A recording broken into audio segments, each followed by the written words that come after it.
At 16, I discovered I was adopted on the bus coming home from school by a virtual stranger. The day that forever changed my life, cracked me open and shattered me to pieces. At 26, I met my birth mother. She only gave me my father's first name. Years later, at 39, I met a half-brother and a half-sister. At 45, I met another half-brother. At 50, I had given up hope of ever finding my father alive. He was 77 then. At 52, I did a DNA test and thought nothing of it. In 2020, a miracle.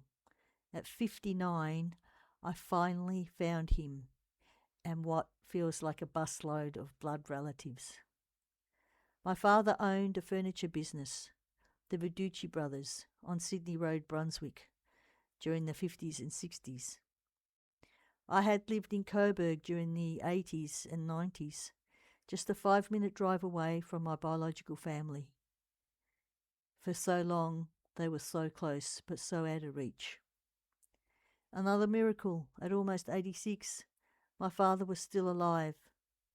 The final miracle, we have an amazing relationship. This year at 61, I wrote my decades-long adoption search journey, the story of how I formed an identity from fragments. A story with a bittersweet ending. Never give up your search. You'll hit dead ends, you'll feel frustrated, you'll cry, but don't give up. Believe in miracles. I have even more half-siblings out there who probably don't know I exist. You'd be in your 60s. You may have lived in the Brunswick area.